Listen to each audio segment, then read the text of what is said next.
this type of strategy enacted, an appreciation for all things that happen. I also a lot of think people were radicalized through that too. Right. Yeah. Yes. For sure. We wanted them to be downtown St. Paul and see what was going on. Yeah. And I really Like you're under arrest or something. Yeah, really. Michael Kavlin. Okay, you're live, buddy. It's your story, brother. Tell us a little bit about yourself. My name is Michael Kavlin. I'm a registered nurse working at the Regional Hospital burn unit. I've been working there for 10 years. After the attacks of September 11th, the government asked me to help them. I actually treated some of the victims for panic attack a week after the September 11 attacks. I am now an official 9/11 truther. I was also very proud to be a street medic during the RNC, treating some of the victims of the police thuggery during the RNC. Indeed. Tell us your name. I'm Garrett. I'm one of the so-called RNC 8. Myself and my 7 co-defendants are charged with conspiracy for our organizing efforts in the lead-up to the Republican National Convention of 2008 in St. Paul. I'm Cameron Kennedy, co-founder of the Mankato Area Activist Collective, and I am facing felony forcefully obstructing the legal process for my participation during the demonstrations at the RNC on day 1. I'm Bronson Myers, part of the Mankato Area Activist Collective, and basically I just help out wherever I can.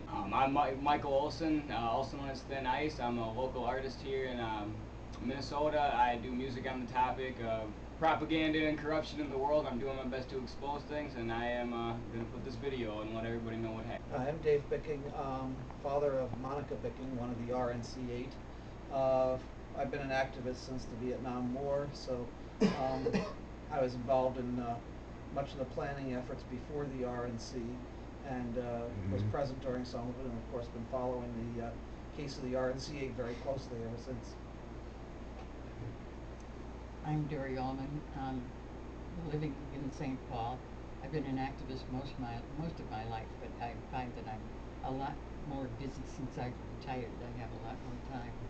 I was Michael Kavlin's campaign manager for his run for the Senate, and also Dave Bicking's manager for part of your council run 4 years ago. So, and also a supporter of the RNC 8 wherever I can.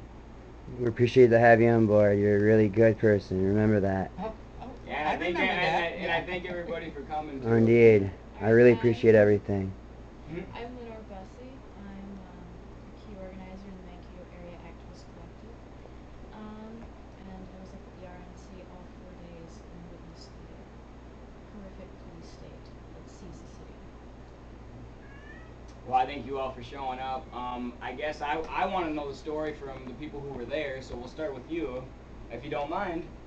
The guy who wasn't The guy who Right. Oh,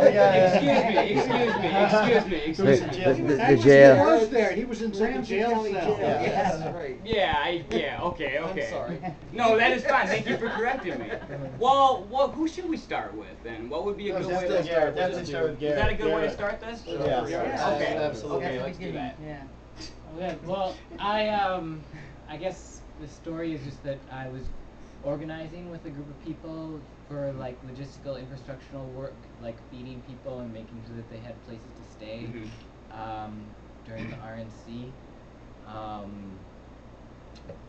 We were explicitly anarchist and anti-authoritarian, which meant that we tried to eliminate formal hierarchy within our group, so we made decisions by consensus and through cooperation with each other. And one of the things that we did was we got what we called a convergent space, which was theater that we rented out where people could come and have meetings and eat food and sort of like be a hub of getting people together.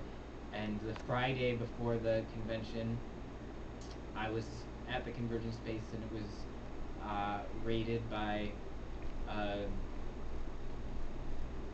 whole spectrum of law enforcement agencies, from St. Paul Police, Ramsey County, Hennepin County, Bloomington, police from all over through these national special security event status mutual aid agreements.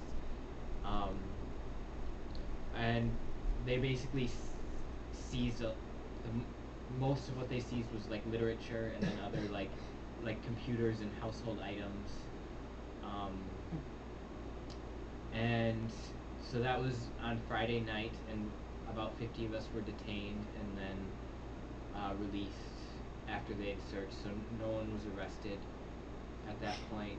I went home and went to bed and was woken up at about 7 in the morning to our back door being broken in, and police yelling, and basically was at that point arrested along with two of my co-defendants, Monica and Aaron, and held from that being Saturday morning up through I believe sometime on Thursday. Thursday, yes. Yeah, Thursday evening. So the convention was Monday through Thursday, so I pretty much missed it. But Well, thanks for your story. I guess one thing that jumps at me right off the bat is I don't know why a no-knock warrant would apply to a situation like that. To get a warrant to come and arrest you on your charges, you would still have a casual knock on the door, and they come, and you get arrested and brought down to the jail. For them to go to that extreme just shows me they're trying to make an example out of somebody. I think they did it to the wrong people, luckily. I pray anyways. Well, their suggestion is that they were also looking for evidence that could have been destroyed if they had knocked on the door, or that we would have had more opportunity to cause them bodily harm. So It's like, it that's sounds the formality in the warrant. It took it in no. So it wasn't the warrant. They had a no-knock warrant. No, actually, I don't technically they did recall. not. I didn't see the warrant They for our applied house. for a no-knock warrant, as it turns out, and that was crossed out. The judge didn't allow the no-knock warrant, and also they had applied for a warrant that could be served any time of the day, like in other words, middle of the night. They like to do that. Yeah. Well, But that has to be special circumstances to do that. Now, however, the practice of the police in warrants that aren't no-knock is knock, bam, Yeah. So it's a formality, and this happens to a lot of people when there are raids. That there is really no chance to open the door, they break the door down. So Like, for in instance, reality, it doesn't mean a whole heck of a lot. Like, for instance, what they call the war on drugs, which is actually a war on the poor. Right. Yeah. Right. big time. Happens to a lot of people. But yeah, no grounds for, in my eyes, and I don't think anybody else with their head right to be kicking in the door or anything of the sort. It's, they could say that situation for any drug-related or anything of the sort that, things could be done in the time where you go to answer the door. Yes, that's the right that we have as people, and that's completely absurd that they apply that to your case. I think the nature of the raid shows part of the weakness of the case, because they're saying that they had reliable informants. That's essential to the case. They're also saying that this warrant was based on reliable informants. And based on those reliable informants, warrants can't be just for, we think they can have this, that, and that. They have to have some evidence and be searching for specific items in specific places of the house. And they listed a whole bunch of items that they did not find there.